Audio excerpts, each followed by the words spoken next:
What is up, my friends? I'm MB Lee, your host today on the Beat Sessions, here to share with you one of my favorite bands from back in the day and still are, Broken Bells, with their new album Into the Blue that dropped October 7th, 2022. This is their third studio album, following up from 2014's After the Disco. It's been highly anticipated and it's finally here, and I have to say that I love it. I was very interested to see if they would bring back their old sound, which worked so well for them on their first album. And I would have to say that Into the Blue is way more balanced than the first album. They did bring their sound back and in a better and more creative way. I wasn't so fond of the second album, which made me have some doubts, but all of these songs groove so well from start to finish. The range of the album is something to consider as it brings out different feelings from artists from decades ago. A little background, although I'm sure most of you already know, but Broken Bells is made up of James Mercer, the frontman and only remaining original member of the band The Shins, and Brian Burton, aka Danger Mouse, who is one half of the duo Gnarls Barkley with CeeLo Green and producer of Gorillaz and Beck, and much more collabs on that list. Into the Blue is definitely more balanced and well-rounded. What I mean by that is they don't only have one or two good songs and the others are flops. I think their first album was a little that way, not saying it was a bad album at all. I loved that album and they were a huge success with their first album. Their second album kind of flew under the radar, but this album has improved tremendously and I think it's going to be well liked. Into the Blue is 41 minutes long and has 9 songs on it. Broken Bells released 3 singles before the album drop. We're Not in Orbit Yet, Saturdays, and Love on the Run. I think these tracks showed great diversity and foreshadowed what the album was going to be like, and I was not disappointed. The album as a whole was even better. Burton and Mercer have both expressed that they enjoy lots of sad, melancholic music, lyrics, and tones, and that's why I like this band a lot. It's just music to my ears. They use a lot of minor notes, which just wake me up inside. Starting with their first track named Into the Blue, like the album name, it almost has some type of religious feel in the beginning. The reverb echoing of the guitar, it just reminds me of water fading into something, falling into something, hence the title Into the Blue.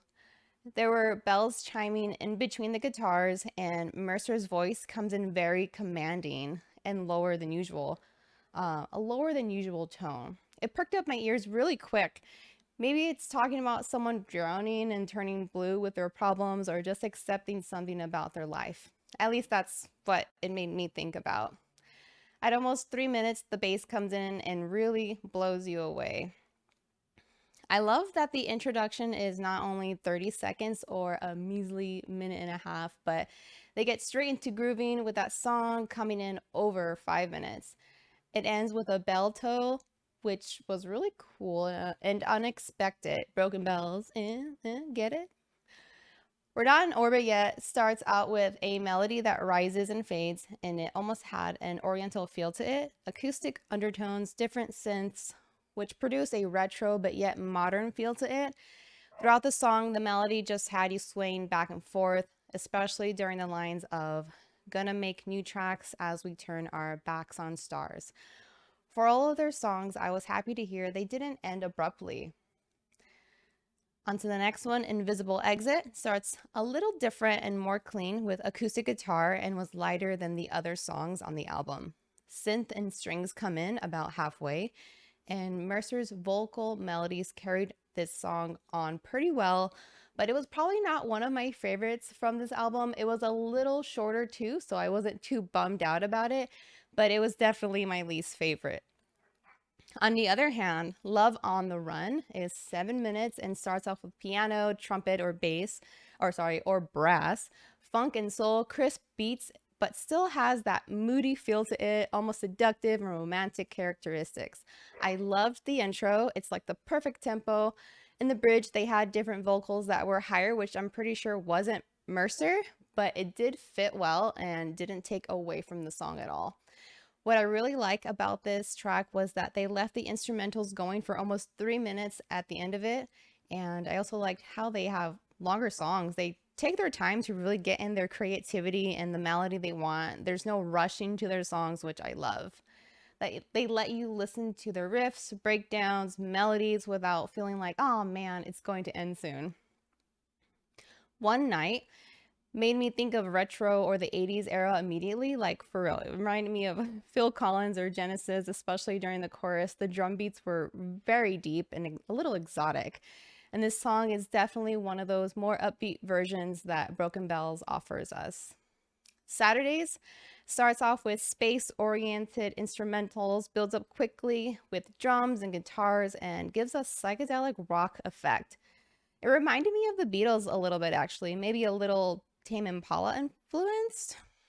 Usually I don't like higher vocals, but for some reason I don't mind Mercer's voice at all. My favorite lines were, "So it's a long way down from those Saturdays, just you and I. There's something about your absence I can't describe." Forgotten Boy definitely reminded me of Black Keys. Gee, I wonder why. Oh, and then the part where it gets quiet and you just hear the bass, one of my favorite parts. At about 3 minutes, the instrumentals take over once more, and they're just as powerful as Mercer's voice, which is what makes this team that powerful. They have a great balancing act going. The chase comes in a little mysteriously with synthesizers that sound like strings. The tempo is very moderate and slow and goes with the strings and synth.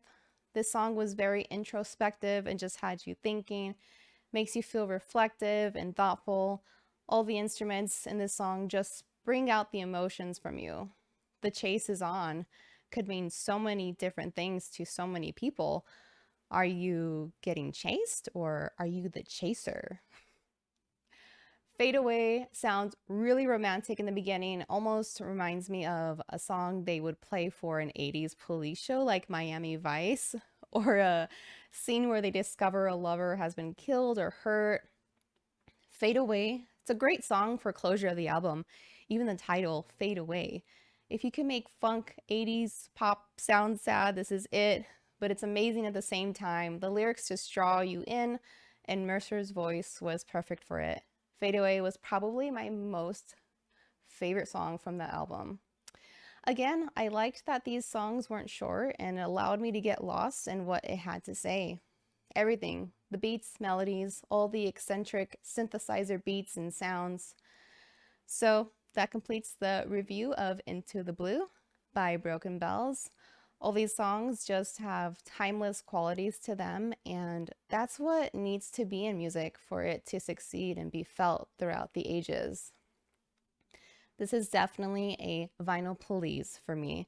Let's not play around this time, for real. I'm gonna go get this vinyl as one of my first ones.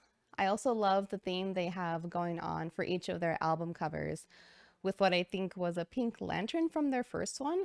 It just comes in different shapes for each release.